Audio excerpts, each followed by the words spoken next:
Prontinho, Tadeu. É. Bom, o estudo da noite, então, vai ser no capítulo 10, da quarta parte do Livro dos Espíritos, que fala da lei de liberdade. E nesse capítulo, Kardec ele estabelece alguns subitens e que ele assim, estratificou de forma muito interessante.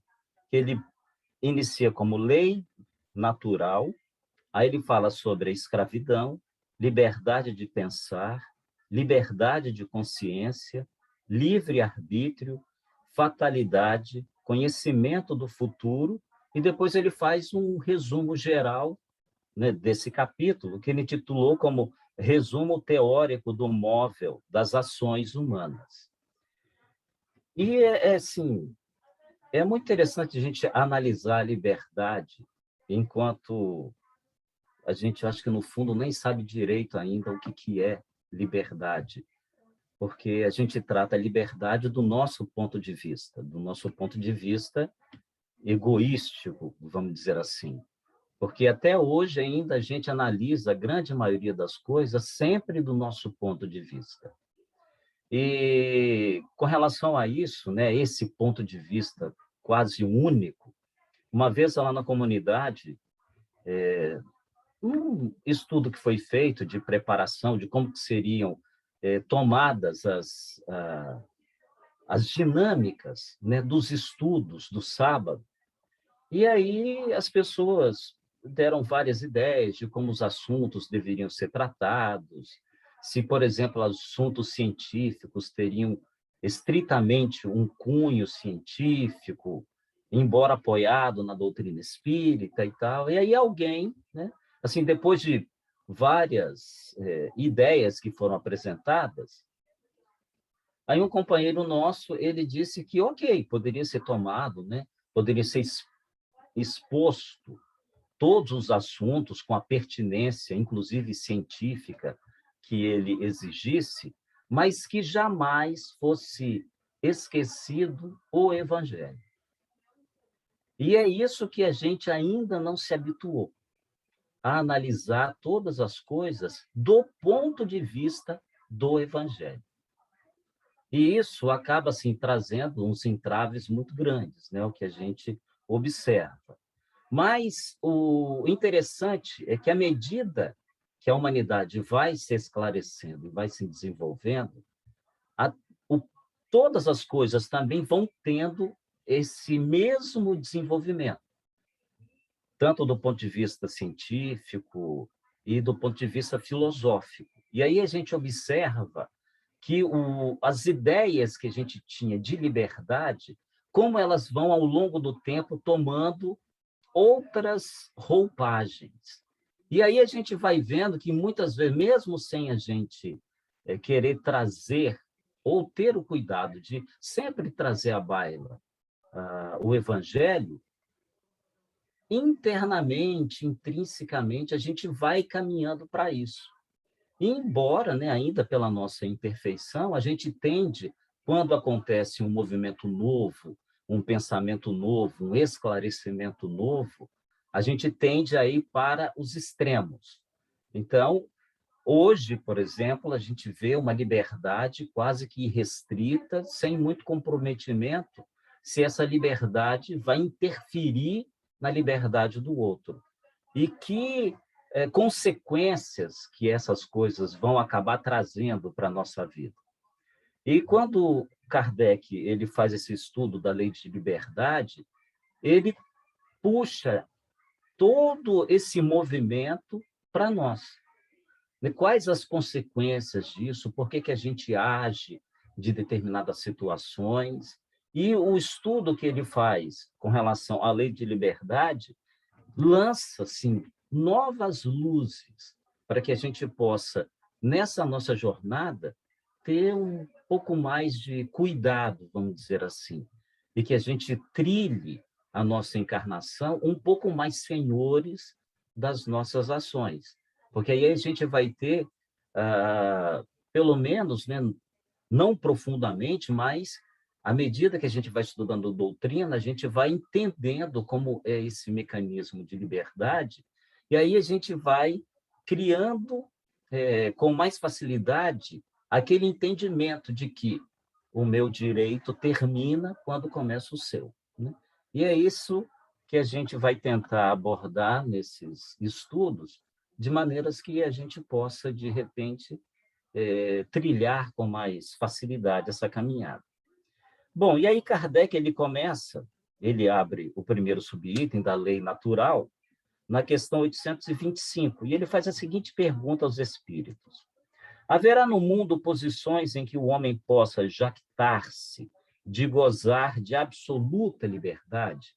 Então, ou seja, né, o camarada vai ter algum momento na vida, alguma posição onde a gente vai ter absoluta liberdade? A gente pode dizer que tem?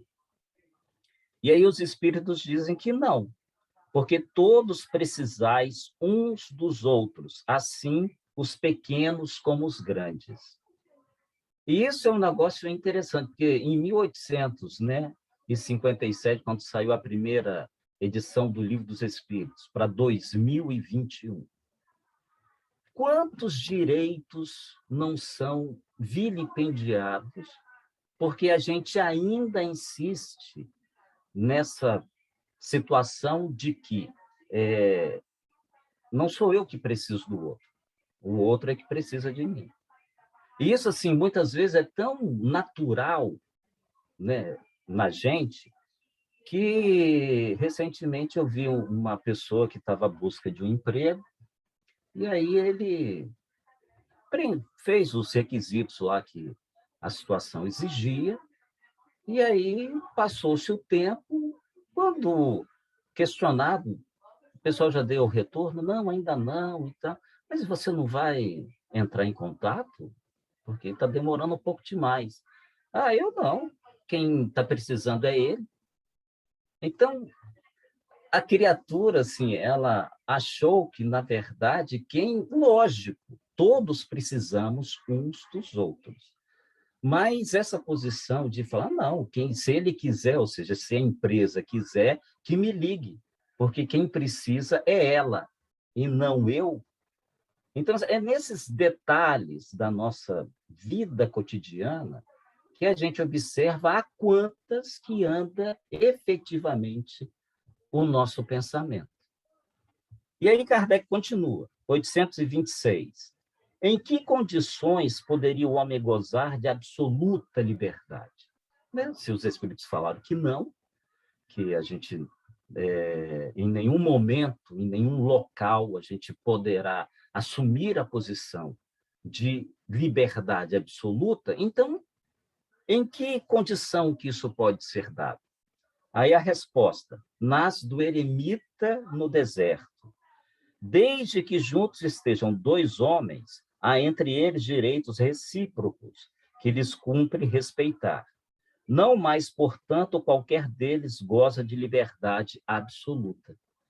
Então, se a pessoa se isolar no deserto, ficar dentro de uma furna, não ter contato com ninguém, nunca, aí ele pode ter a liberdade absoluta de fazer o que ele quiser, de agir como ele quiser, de se portar como ele quiser, porque ele não vai ter outro com ele para que o impinja na possibilidade de ele estar exercendo de forma exacerbada essa liberdade dele.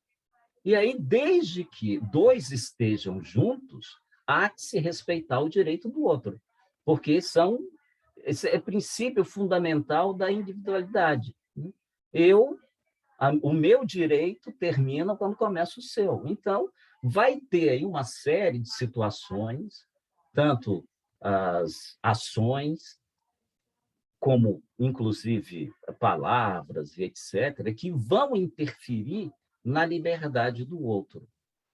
E a gente para pouco, acredito eu, para fazer esse tipo de análise, porque a gente parte do princípio que a vida é muito corrida, que a gente tem um sem número de atividades para dar conta durante o dia, e a gente passa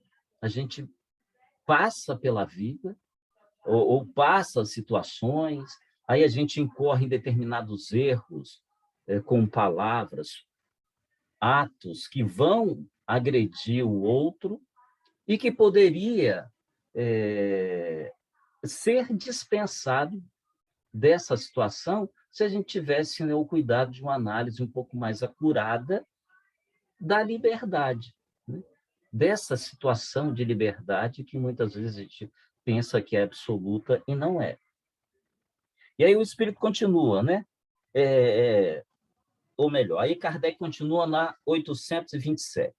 A obrigação de respeitar os direitos alheios tira o homem o de pertencer-se a si mesmo?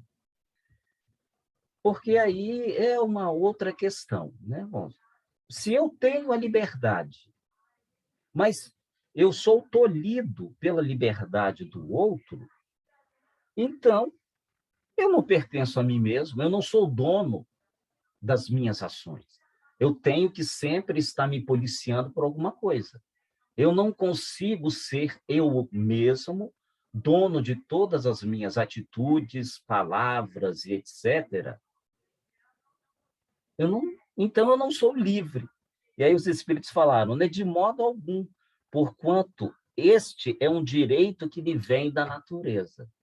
Então aí os espíritos começam a mostrar para Kardec que e mostram para a gente que a liberdade ela vai estar, e a gente vai ver mais na frente, amparada em outra coisa, que é o respeito.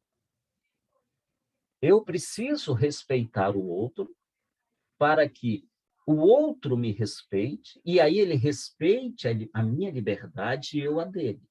E aí a convivência entre ambos se torna um pouco mais cordial.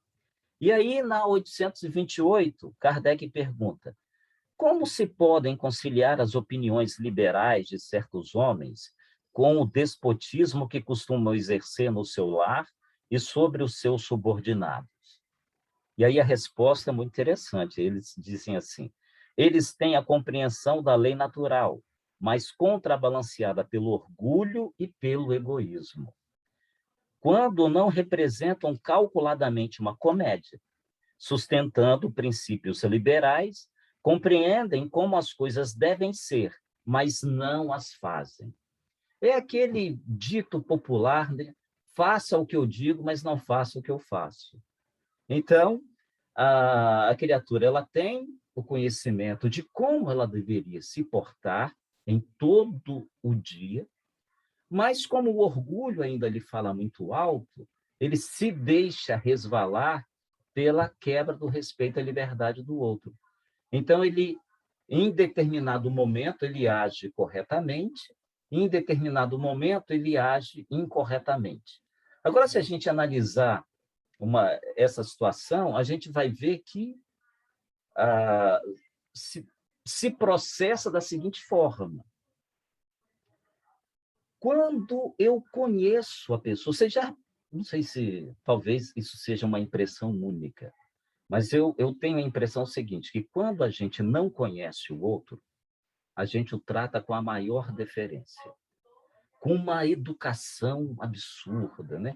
Chama de senhor, de senhora, com todo a exigência que a boa educação condiz. E quando a gente conhece a pessoa, e quanto mais a gente o conhece, mais desrespeitoso a gente se torna. E aí, por que se dá isso? E aí, nesses dias, conversando aqui em casa sobre isso, no estudo do Evangelho, pode ser, e aí foi levantada essa questão, que como eu não conheço o outro, eu não sei do que ele é capaz de fazer contra mim. Como eu não sei isso, pode ser que ele vá me revidar de alguma forma que eu não vou conseguir me defender, então é melhor que eu faça a política da boa vizinhança. Então eu trato com educação, com todas as deferências possíveis. Mas quando eu conheço a criatura, eu já sei, conheço tudo dela, eu já sei do que ela é capaz. E aí eu me sobrepujo a ela. E é uma análise muito interessante para a gente começar a observar a quantas que andam, né, as nossas atitudes com relação aos companheiros que nos cercam, tanto em casa quanto fora dela. E aí Kardec, ele abre uma letra A, e ele fala assim, ser-lhes-ão na outra vida, levados em conta o princípio que professaram neste mundo? E aí a resposta, quanto mais inteligente tem o homem, né? Quanto mais inteligência tem o homem, para compreender um princípio, tanto menos excusável é de o não aplicar a si mesmo. Em verdade vos digo que o homem simples, porém sincero, está mais adiantado no caminho de Deus do que um que pretenda parecer que não o é. Então, quanto mais entendimento a criatura tiver por determinada situação, ele vai ser cobrado por aquele entendimento. Então, quanto mais ele sabe, maior a responsabilidade dele em não agir em coerência ao que ele sabe. E é aquilo que Jesus falava no Evangelho, a cada um de acordo com as suas obras.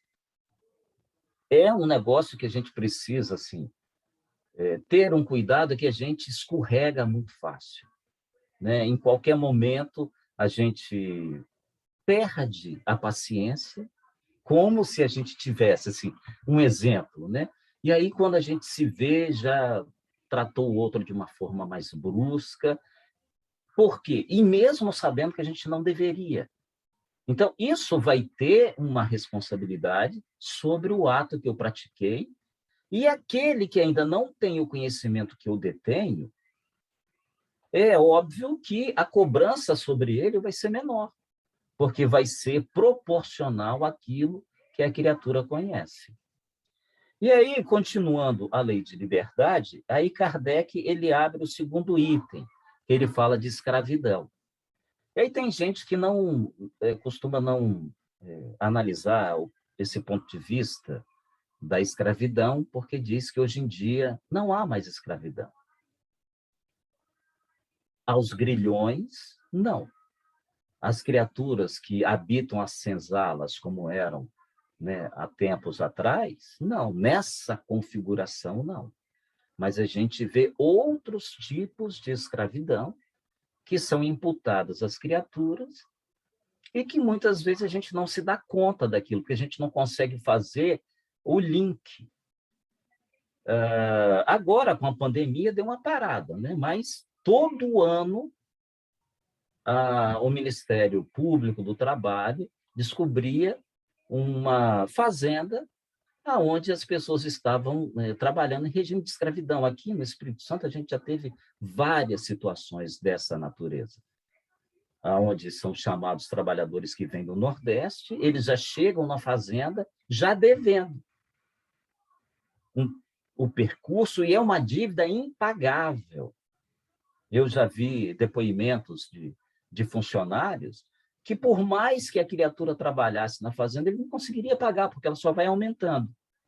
E aí vem o Ministério Público, quebra aquela situação toda, devolve as pessoas aos locais de origem, e não é escravidão, o cara não está acorrentado, ele não está no tronco, mas ele é um escravo da mesma forma. E aí Kardec pergunta, então, na 829, haverá homens que estejam, por natureza, destinados a serem propriedades de outros homens? E aí a resposta não poderia ser diferente, né? É contrária à lei de Deus toda a sujeição absoluta de um homem a outro homem. A escravidão é um abuso da força. Desaparece com o progresso, como gradativamente desaparecerão todos os abusos. E aí ele coloca uma nota. É contrária à natureza, à lei humana, que consagra a escravidão, pois que assemelha o homem ao irracional e o degrada física e moralmente.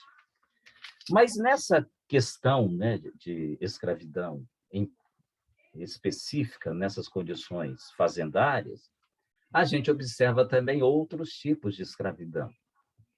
E que muitas vezes nós mesmos nos colocamos nela. Então, a escravidão.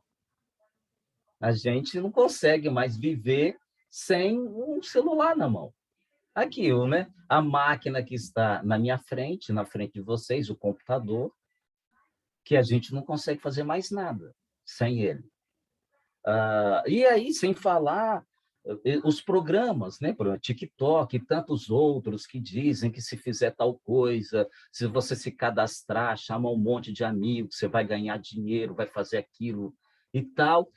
E aí a gente embarca nessa, a princípio, talvez, por uma situação jocosa de, né, passar o tempo, mas muitos acabam escravizando-se a esse tipo de situação, e se ocorrer algo diferente, vai colocá-lo numa situação de desequilíbrio muito grande. Por exemplo, a minha filha, Brenda, ela tem uma dependência, né, dos sistemas de informação absurdo. E, e é uma coisa muito interessante. Alguns cientistas, eles estão já dizendo que já deveria ter ocorrido, mas ainda não ocorreu uma explosão, né, solar que deve, se for o que eles estão pensando, que deve se repetir o que aconteceu na década de 20, vai torrar todos os satélites de telecomunicações. Imagina como vai ser a nossa vida escravizada ao sistema informático. Não tem mais nada manual. Daqui a pouco ninguém vai saber como funcionam. Hoje os carros já são todos eletrônicos. Então, se der um pipoco na central de computação do carro, ele não anda. E aí, vai empurrar? Então, assim,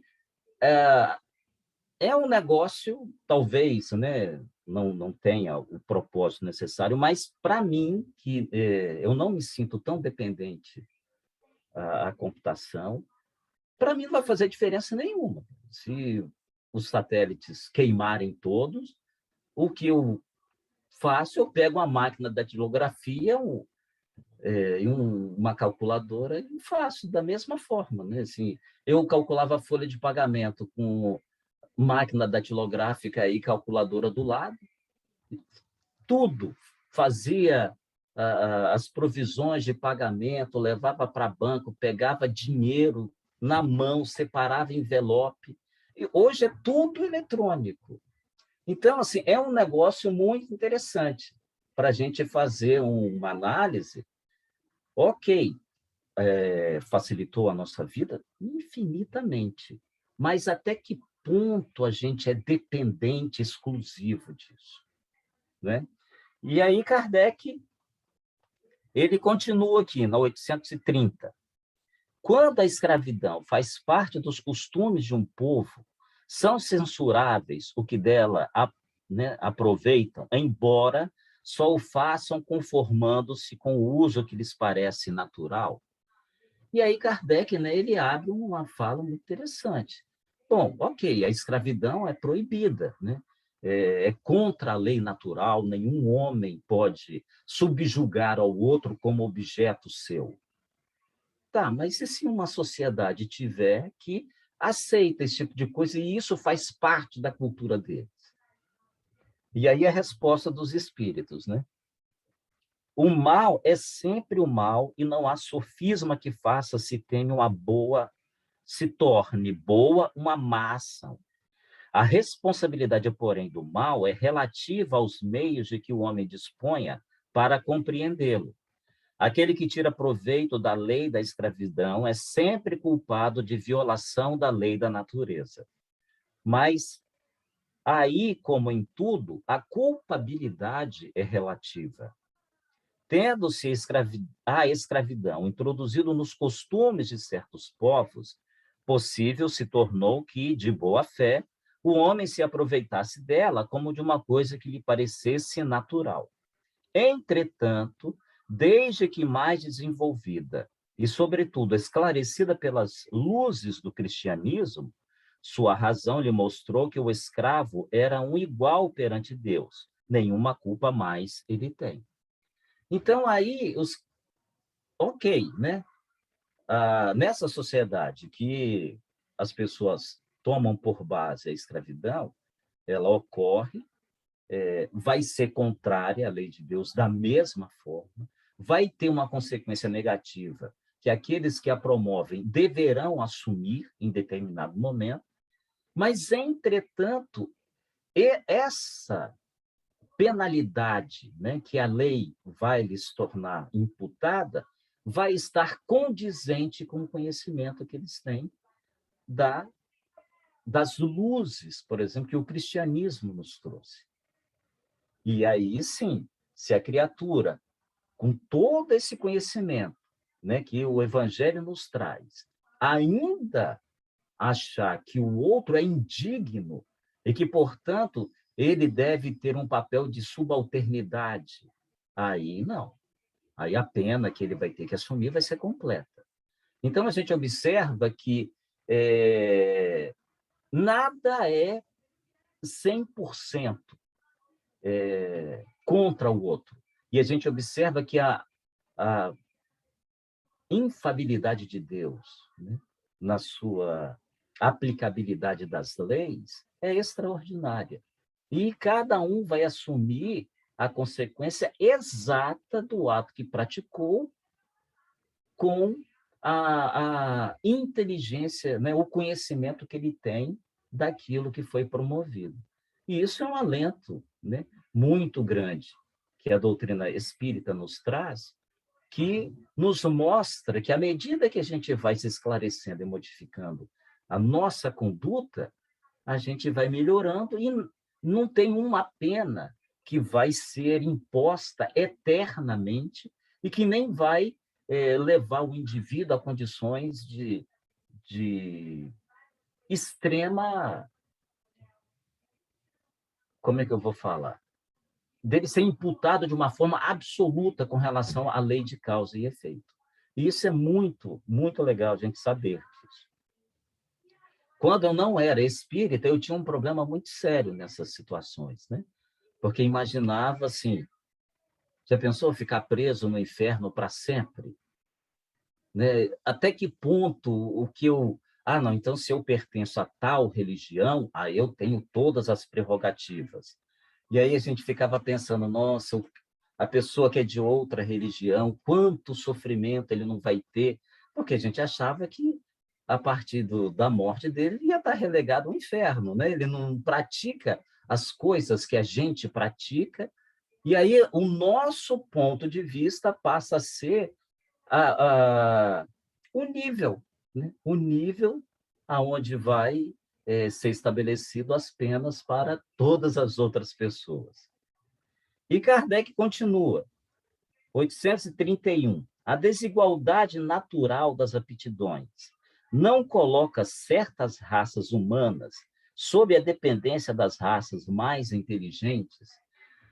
E aí Kardec volta assim, é muito interessante a questão que ele vai abordando, porque olha a didática dele, né? Existe, pode ter escravidão? Não pode. Mas e se a pessoa tiver numa sociedade que aceita? Ah, também os espíritos falaram. E aí ele vem e dá mais uma cutucada. Ok, mas e a desigualdade das aptidões? Não vai colocar aquele que tem uma aptidão menor em situação, né, de ser subjugado por outrem? E aí os espíritos dizem, sim, mas para que estas as elevem, não para embrutecê-las ainda mais pela escravidão. Durante longo tempo, os homens consideraram certas raças humanas como animais de trabalho, munidos de braços e mãos, e se julgaram com o direito de vender os dessas raças como bestas de carga. Consideram-se de sangue mais puro os que assim procedem, insensatos. Nada veem senão a matéria, mais ou menos puro não é o sangue, porém o espírito. Então, aí que é o negócio, né? Aquele que sabe mais, a função dele não é sobrepujar quem sabe menos, mas é fazer quem sabe menos saber mais. Imagina um professor que vai para uma sala de aula disseminar o seu conhecimento e, ao invés de ensinar os alunos, torna-os escravos. Então, essa que é a função daquele que detém, né, o poder, vamos dizer assim, em todos os sentidos. né, aquele que é rico, qual a utilidade da riqueza para ele? Vai ser, com o conhecimento que ele tem da gerência da riqueza, torná-la produtiva, criar condições para que, na amplitude das suas ações, ele possa dar a possibilidade daqueles que não são favorecidos quanto ele, de o serem. Então, a gente observa como que a dinâmica se processa, né? Que é este o papel. E ainda estamos um tanto quanto longe de modificar essas nossas condutas. Na 832, Kardec diz: há, no entanto, homens que tratam seus escravos com humanidade, que não deixam lhes falte nada e acreditam que a liberdade os exporia a maiores privações. Que dize disso? Cara, Kardec é fantástico. Porque na hora que os espíritos falam, né, aí ele vai lá e dá mais uma possibilidade de análise. E aí, bom, se a situação acontece dessa forma, mas tem senhores de escravo que os tratam com dignidade, que, né, que estabelecem situações de humanidade para com eles, mas continuam sendo senhores de escravos. E aí? E aí a resposta: digo que estes compreendem melhor os seus interesses. Igual cuidado dispensam aos seus bois e cavalos, para que obtenham bom preço no mercado. Não são tão culpados como os que maltratam os escravos, mas nem por isso deixam de dispor deles como uma mercadoria, privando-os do direito de pertencerem a si mesmos. Então, independente da forma que a criatura trate os seus escravos, pode pô-los, né, para dormir dentro da casa, dar todas as regalias, mas ainda tolhe o direito deles terem de si mesmos. É inadmissível uma situação dessa. Porque eu privo o outro de ser ele mesmo, de ter direito de agir, de pensar conforme a sua individualidade. E isso é um absurdo, né? Como os espíritos colocam. Hoje em dia, quantas situações nós não vemos que, ao invés do ser escravizar o outro, do ponto de vista do papel, né, de ser efetivamente escravo, mas imputa que o outro haja da forma que ele quer que ele haja. Aí a gente vai voltar lá nas questões anteriores, né? Ele do indivíduo que para os outros age de determinada forma, mas que dentro do lar ele age de outra completamente diferente. Ele imputa aos seus familiares que o obedeçam, que haja da forma como ele determina, que faça as coisas no tempo que ele disse que é para fazer. Eu não estou, de certa forma, escravizando-os, exigindo que essas coisas aconteçam ao meu bel prazer, e aí eu passo a ser um déspota. E é um negócio assim bastante interessante da gente analisar. Invariavelmente, em algum momento, a gente escorrega numa situação dessa. E a gente pode se ver exigindo do outro uma subjugação absoluta. E a doutrina espírita, por isso que eu sou apaixonado por ela, ela vem exatamente para nos esclarecer de como que a gente deve efetivamente portar diante da nossa vida. E como o Evangelho, de certa forma, tem alguns mistérios, né, porque foi escrito há muito tempo, com a linguagem muito específica para a época, ela vem e tira o espírito da letra e mostra para a gente como que a gente deve efetivamente se portar ao longo da nossa vida. E muitas vezes eu fico pensando, da onde vem esse sentimento de que a cor da pele pode determinar se alguém é livre ou não. Né? A gente passou grande parte da humanidade, grande parte do tempo da humanidade, escravizando, sendo escravo. E da onde vem isso? Por que esse sentimento surgiu? Já que ele está na lei natural. Não era para estar intrínseco na mente humana, quando das suas primeiras encarnações como homem, dotado do livre-arbítrio, né, da sua condição de pensar por si mesmo. Ele não deveria, desde aquela época, ter isto dentro de si, aqui na Terra, pelo menos?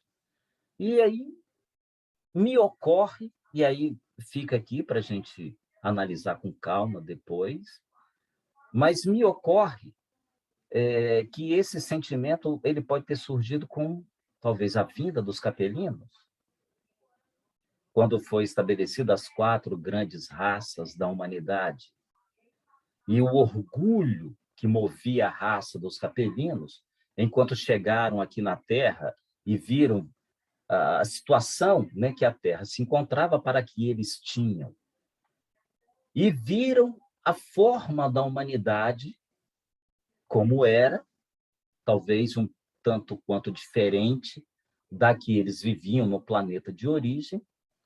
Eles, donos de si, de uma grande cabedal de conhecimento, tanto em todas as áreas da filosofia, das artes, das ciências, vendo criaturas humanas que mal saíram da infância.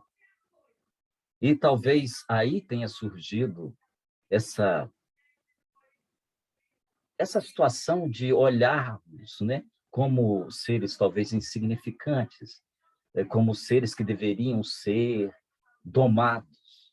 E aí, quando os capelinos começam o processo reencarnatório, mesclando-se com a humanidade aqui da Terra, criou-se essa situação, viram que eles eram diferentes e, portanto, ao invés de serem ajudados, deveriam ser utilizados. É um negócio que eu fico me perguntando, né? Desde quando esse sentimento de olhar o outro com olhos de superioridade nos acompanha? E eu acho que vale a pena depois a gente, né, cada um de nós, refletir sobre isso. Porque em momentos assim que a gente encontra com alguém, a gente olha, instintivamente a gente pensa assim, que aquele é inferior. Será que a gente faz isso ao longo hoje da nossa vida, mesmo com o conhecimento da doutrina espírita? Eu acho que é algo que a gente precisa estar analisando para que a gente possa se policiar. E aí Kardec ele continua, né? Liberdade de pensar agora. E ele fala assim, na 833. Haverá no homem alguma coisa que escape a todo constrangimento e pela qual goze ele de absoluta liberdade? Então, em algum momento a gente pode assim ficar livre de qualquer tipo de vergonha, né, que a gente possa sentir, porque o constrangimento nos tolhe a falar determinadas coisas, a agir de determinadas formas, né, no seio da sociedade. Então, haveria alguma situação que a gente poderia ser retirado todo tipo de constrangimento e a gente ter, então, essa absoluta liberdade, porque aí Kardec ele volta no tema, novamente, né? Ele passou, falou pela escravidão e agora ele retorna de novo para saber se há algum momento que a gente possa ser absolutamente livre. E aí a resposta dos espíritos: no pensamento goza o homem de ilimitada liberdade, pois que não há como pôr-lhe peias. Pode-se deter o voo, porém não aniquilá-lo. Então, no pensamento, aí a gente pode ser dono de si. Porque eu estou pensando, ninguém está vendo, né? Ninguém está ouvindo, então eu posso pensar o que eu quiser. E aí a gente achava que não ia ter consequência, né? Pensaram que a gente não poderia pensar, excluindo, né, a lei de amor, de fraternidade, o evangelho. Então, enquanto eu estou em mim para comigo mesmo, eu posso pensar nas piores atrocidades contra alguém especificamente, por exemplo. E aí a gente, mas só como eu pensei, eu não fiz, eu não tenho consequência sobre isso. Será? E é um negócio interessante, né? E aí, na 834, Kardec pergunta: é responsável o homem pelo seu pensamento?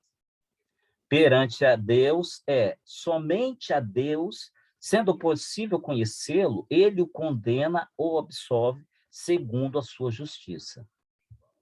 Então, o homem é responsável pelo seu pensamento. O pensamento, ele vai ter uma consequência. E aí a gente observa, por exemplo, nas obras de André Luiz, né, quando ele fala dos pensamentos que são plasmados, mesmo aqueles que não são levados a cabo, mas eles criam forma, são as formas, pensamentos, e fica registrado no perispírito da gente. Então, vai ter uma consequência. Qual? Aí vai depender do que a criatura pensou, né? Evidentemente, se ele levar aquilo a cabo, a penalidade vai ser maior, mas que vai ter uma consequência, vai. Então, nessa situação de pensamento, a gente tem a absoluta liberdade de pensar tudo e qualquer coisa. E aí, Kardec, nessa questão, ele abre um outro subitem, que eu acho que vai, de repente, dar para a gente finalizar e deixar o restante para um próximo encontro, que é a liberdade de consciência. E muitas vezes, bom, mas se eu tenho a liberdade de pensar, eu tenho liberdade de consciência. Né? Pensamento e consciência é a mesma coisa. E aí Kardec pergunta, na 835, será a liberdade de consciência uma consequência da de pensar? Então, a minha consciência é um subproduto do meu pensamento. E aí a resposta. A consciência do homem, a consciência é um pensamento íntimo que pertencem ao homem, como todos os outros pensamentos. Tem o homem direito de pôr em embaraços a liberdade de consciência? Na 836. Aí a resposta. Falece-lhe tanto esse direito, quanto com referência à liberdade de pensar. Por isso que por isso que só a Deus cabe o de julgar a consciência, assim como os homens, pelas suas leis, regulam as relações de homens para homens, Deus, pelas leis da natureza, regula as relações entre ele e o homem. Então, a consciência é aquela situação íntima da gente. E, evidentemente, os espíritos voltam a dizer aqui que todo ato, né, consciente, ele vai ser medido, como tudo que a gente faz. Então, é uma necessidade, evidentemente, que, como nós estamos imersos, e a lei de Deus está em nossa consciência, né, que é uma das primeiras perguntas do Livro dos Espíritos, na primeira parte, aí Kardec, quando ele faz essa questão, pergunta onde está escrito as leis de Deus? Na consciência do homem. Ou seja, no âmago de nós mesmos, no mais profundo eu. E ali é que todas as coisas são analisadas. E como a lei de Deus está ali, intrínseca em mim, e à medida que eu vou me desenvolvendo, ela vai desabrochando, sempre vai estar sendo feita a análise do meu pensamento, da minha atitude com relação às determinantes da lei de Deus. Porque à medida que eu vou entendendo mais, ela vai desabrochando. E E nesse desabrochar, eu vou descobrindo até onde eu posso ir e até onde eu não posso. Evidentemente, arcando com todas as consequências dessas situações. E aí, Kardec continua, no 837. Que é que resulta dos embaraços que se opõem à liberdade de consciência? Aí a resposta: constranger os homens a procederem em desacordo com seu modo de pensar, fazê-los hipócritas. A liberdade de consciência é um dos caracteres da verdadeira civilização e do progresso. Então, qual o resultado desses embaraços, né? De mostrar a criatura como o que ele chama aqui, hipócrita. O camarada que diz uma coisa e faz outra. Então, essa é a condição que estabelece para que a gente haja de uma forma cada vez mais pautada na lei de amor. E quanto mais respeito a gente observa entre nós, quanto mais fraternidade a gente observa, melhores as relações entre as pessoas dessa civilização. E aí que eles dizem que isso é um traço, né, indelével da verdadeira civilização e do progresso, que é essa nossa caminhada para olhar o outro como a nós mesmos, como Jesus falava no Evangelho. Quando ele foi questionado de qual era o maior mandamento da lei, e ele estabeleceu que ama a Deus sobre todas as coisas, de todo o teu coração, de toda a tua alma, de todo o teu entendimento. Este é o primeiro e maior mandamento. Mas há um outro que se assemelha a este. Amarás ao teu próximo como a ti mesmo. E aí ele disse, esses dois resumem toda a lei e os profetas. Então, é isso que a gente caminha. Então, à medida que a gente entende Deus como a soberana justiça, o Pai de amor infinito, e ao nosso próximo como a nós mesmos, então a lei de fraternidade, de amor, de igualdade, toda a expressão maior que a gente puder dar para isso vai ser exercido. Porque a gente vai olhar o outro exatamente com os olhos de irmão. Irmão em humanidade, né? Em universalidade, do ponto de vista universal. Então, é para aonde a gente deve caminhar. E aí Kardec continua, 838. Será respeitável toda e qualquer crença, ainda quando notoriamente falsa? E aí a resposta: toda crença é respeitável quando sincera e conducente à prática do bem. Condenáveis são as crenças que conduzam ao mal. E aí a gente, voltando nessas questões religiosas, né, que a gente, em determinados momentos da nossa vida, achou que por exercermos tal denominação, nós estaríamos numa posição privilegiada em detrimento do outro que exerce uma outra denominação religiosa. E aí a gente observa que a religião que conduz a criatura ao bem, essa não tem problema nenhum, porque não é o fato de eu acreditar em uma nomenclatura ou em ritos que vai me garantir nada na vida futura, mas as minhas ações e o meu pensamento. O meu exercício da liberdade na minha atual encarnação é que vai determinar as consequências dos meus atos para a vida futura. Numa outra encarnação, ou inclusive com o tempo que eu for passar na erraticidade. André Luiz nos dá exemplos assim extraordinários dessas questões, né? Do que a criatura encontrou quando ele desencarnou. E aí estava atrelado o quê? Atrelado às ações e aos pensamentos. a forma como ele agiu durante a vida. E a gente, em determinadas situações, achava que, né, a minha ordem religiosa era melhor do que a do outro. Inclusive, diz que lá, né, nas regiões que a gente pode chamar de umbral, tem muito espírita lá. Então, nós não somos assim predestinados a algo extraordinário porque somos ou nos tornamos espíritas. O negócio é que a gente tem um conhecimento maior, mais aprofundado do que muitas outras religiões. E isso nos dá um papel de responsabilidade muito maior.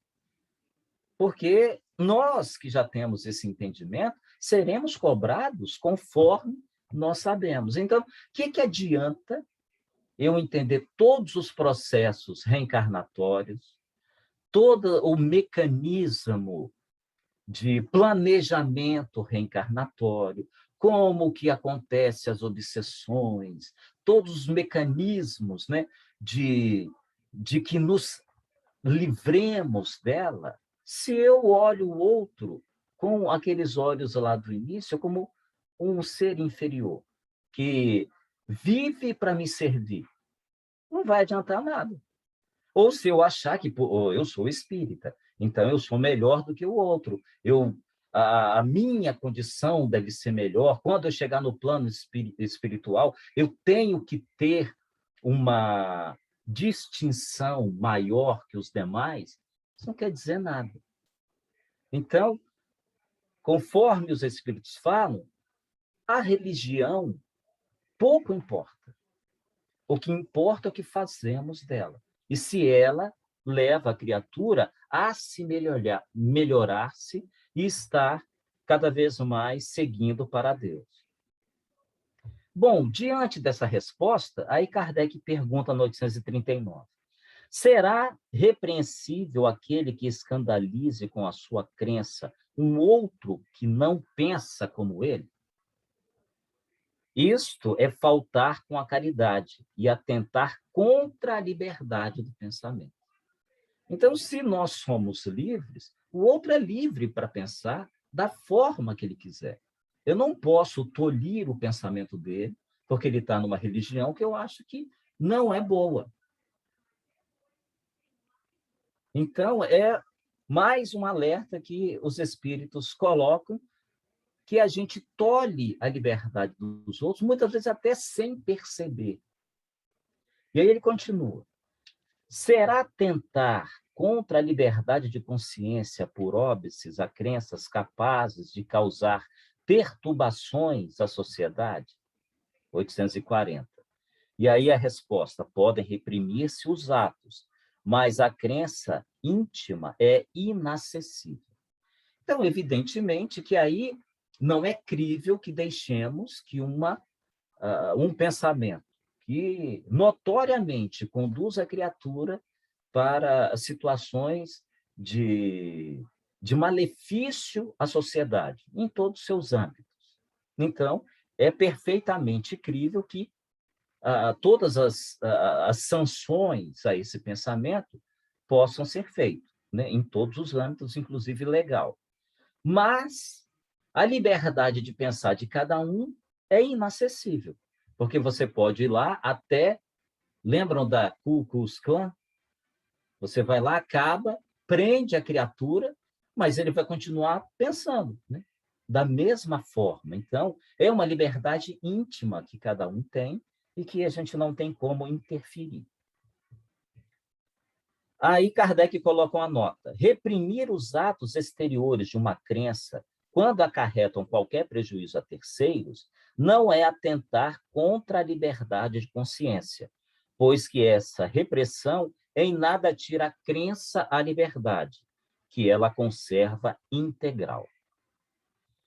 E aí Kardec continua, 841. Bom, já deu 8 horas, né? Então, é melhor a gente para por aqui e continua, né, no próximo encontro.